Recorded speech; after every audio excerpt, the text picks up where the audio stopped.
À mon ami qui vit dans le monde voisin, je t'écris depuis ma table où chaque touche laisse une marque que je ne reverrai jamais. Je sais que tu aimes les choses claires, alors je vais droit au cœur de ce que je veux te confier. Ici, la copie parfaite n'existe pas et tout ce que nous faisons porte une légère dérive qui change le résultat. Cette dérive est minuscule comme un souffle, mais elle suffit à rendre chaque objet et chaque trace absolument unique. Nos mères disent que le monde respire dans chaque chose et qu'il refuse de figer son souffle dans un double. Je garde ce principe près de moi quand je tape car aucune phrase ne peut être reproduite à l'identique, pas même par la même main. Tu imagines donc ce que devient l'école quand les élèves ne peuvent pas rendre des copies identiques. Les professeurs demandent des preuves d'attention plutôt que des reproductions, et chacun explique sa compréhension avec ses mots. L'exercice préféré est la réécriture d'un passage d'auteur en expliquant où la pensée a bifurqué. Nous apprenons tôt que la fidélité n'est pas la répétition mais la cohérence, et cela donne de la douceur au jugement. Je sais que chez toi on peut dupliquer des fichiers sans défaut, alors je veux t'expliquer ce que devient notre informatique. Les machines ne comparent pas des identités parfaites mais des voisinages, et elles mesurent la parenté comme une distance vivante. Au lieu de copier un dossier, nous le reformulons en gardant une marge d'écart attendue, et les systèmes valident la qualité de l'écart. Les sauvegardes fonctionnent comme des récits, elles racontent l'évolution d'un projet plutôt qu'un gel de son état. Quand nous transportons des archives, nous transportons des fils d'histoire, et non des clones froids.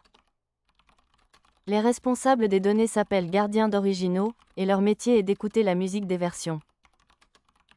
Ils vérifient si une variation est saine ou trompeuse, comme un luthier écoute un instrument. Dans la justice, cette impossibilité de la copie a changé la preuve et les contrats. Une signature n'est pas un dessin stable mais une trajectoire avec ses micro-écarts qui tracent un geste vivant.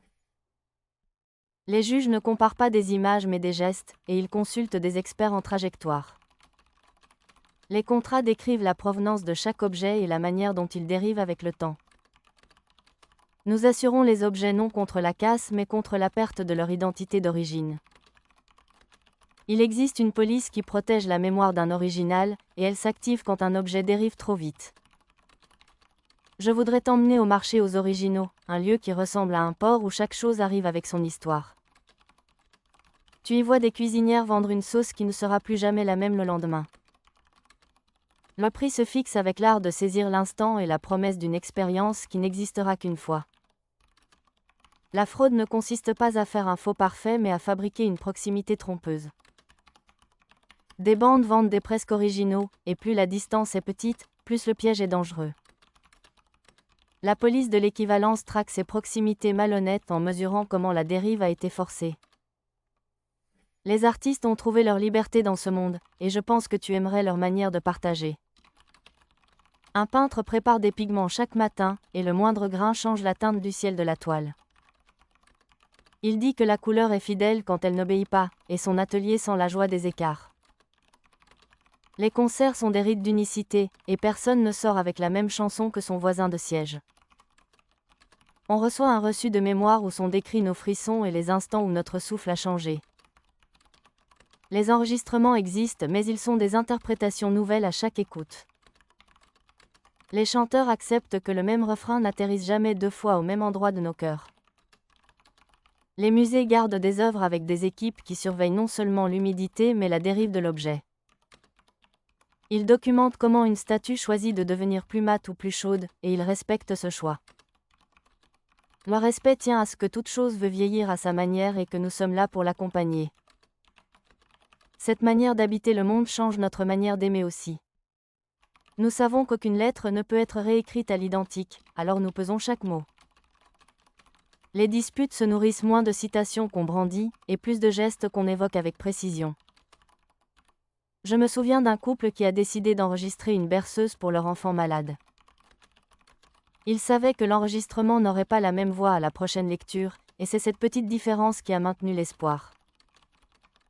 Ils disaient que la voix grandissait avec l'enfant et qu'elle ne voulait pas le laisser seul. Dans ma ville, il existe des cafés où l'on vient raconter comment un objet a changé de ton. Une femme y a décrit la dérive de son tablier de grand-mère qui a pris l'odeur de sa nouvelle cuisine. Elle en a pleuré et tout le monde a compris qu'elle n'aurait pas voulu d'une copie parfaite.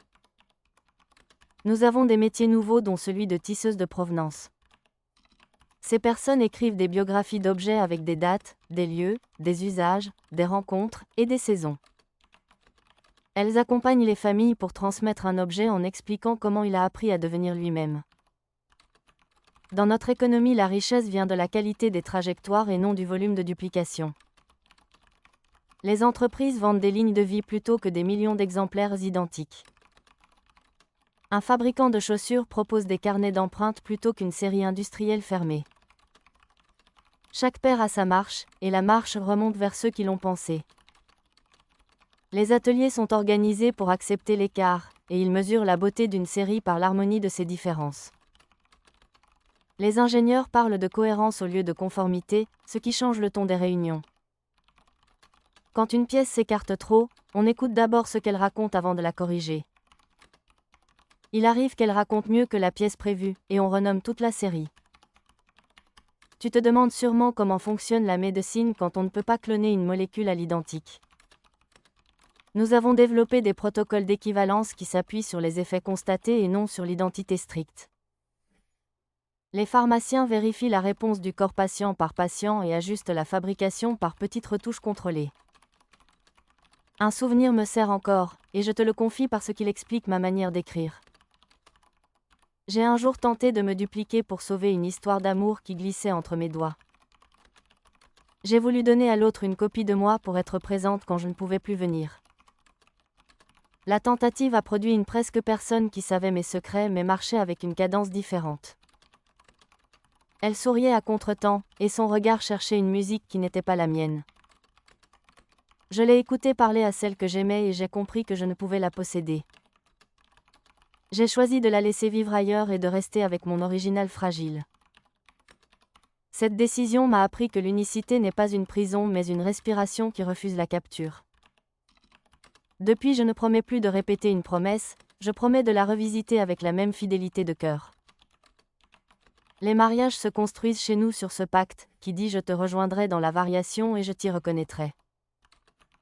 Certains pensent que ce principe nous condamne à la perte, mais je crois qu'il nous offre la présence. Nous n'attendons pas de demain qu'il répète aujourd'hui, nous lui demandons de l'éclairer avec sincérité. Les rituels de deuil adoptent cette philosophie en invitant ceux qui restent à raconter les dérives heureuses de la personne partie. On apporte un objet et on témoigne de la manière dont il a changé avec elle. Les enfants écoutent et apprennent que l'amour s'écrit sur des lignes courbes. La spiritualité s'est accordée à ce regard, et je veux t'en donner la teinte sans dogme. Certains disent que l'unique est la source de toutes les différences et qu'il n'aime pas se répéter. D'autres affirment que le monde est une phrase qui se réécrit sans cesse avec une même intention. Cette intention serait la dignité de chaque chose qui demande à être elle-même jusqu'au bout. Dans les temples et les maisons, on remercie la part de l'objet qui accepte de changer pour nous accompagner. Nous essayons de rendre ce respect au quotidien avec des gestes simples. Quand nous cuisinons, nous notons la température du jour et l'humeur, car la recette dépend aussi de cela. Nous disons que la cuisine documente le temps plutôt qu'elle ne le nie. Les enfants apprennent à réparer au lieu de jeter car la réparation multiplie les histoires de l'objet. Les ateliers de quartier ressemblent à des bibliothèques où l'on classe les trajectoires. Des bénévoles aident à lire la vie d'une chaise comme on lit un roman, et cela nourrit la patience. Ce rapport à l'unique a modernisé notre politique en profondeur. Voter ne revient pas à compter des copies de volonté, mais à composer des accords entre trajectoires. Des assemblées temporaires se forment avec des échantillons vivants de la société, et elles cherchent une équivalence juste. La loi n'exige pas l'uniformité, elle exige une cohérence testée sur des cas réels. Les débats sont plus lents mais plus tendres, même s'ils nous fatiguent parfois. Nous luttons contre une corruption nouvelle qui fabrique des proximités artificielles pour imposer des consensus forcés. Cela arrive quand des groupes puissants réduisent la diversité réelle des trajectoires pour faire croire à une harmonie. Des journalistes entraînés à mesurer la distance entre récits dévoilent ces manipulations. Ils publient des cartes de parenté où l'on voit quand des arguments se ressemblent trop pour être honnêtes. Cette transparence a sauvé quelques villes de décisions hâtives. Je reviens à mon bureau parce que le son des touches me rassure et me rappelle que ce message est un seul essai. Je me demande si ma voix aura le bon grain quand tu l'entendras, et j'accepte qu'elle tremble un peu. Tout texte a un timbre qui n'est pas contrôlable, et c'est lui qui porte notre vérité quand les mots hésitent. Je veux te donner quelques scènes que j'ai vues aujourd'hui pour que tu sentes notre monde sans explication. Ce matin, un facteur a refusé de réimprimer un avis de passage et a préféré écrire une note avec son stylo personnel. La note sentait le café et cela m'a fait sourire parce que ce parfum devient une signature. À midi, une élève a présenté son devoir comme une balade sonore et a expliqué ses changements d'intonation. Le jury a noté la liaison entre son souffle et sa thèse et je n'ai vu personne s'ennuyer. En fin d'après-midi, un cordonnier a célébré la retraite de son marteau qu'il ne pouvait plus utiliser sans le trahir. Il a prononcé un petit discours simple et nous avons tous applaudi le marteau. Ce soir, une amie m'a dit qu'elle a cessé d'enregistrer les voix des disparus pour graver plutôt la liste des gestes qu'elle a appris d'eux. Elle a montré comment elle tourne une clé, et c'était comme une psalmodie. Tu vois que je n'ai pas besoin d'inventer de grandes théories pour te parler de mon monde. Il me suffit de partager ce que nous voyons quand nous acceptons que rien ne se répète vraiment. Ce principe n'est pas un mur, c'est une porte qui s'ouvre vers des pratiques plus attentives. Je crois que c'est cela que j'aimerais transmettre par cette lettre, une manière d'écouter la nuance. Si je t'écris, c'est aussi pour t'avouer une inquiétude qui revient parfois.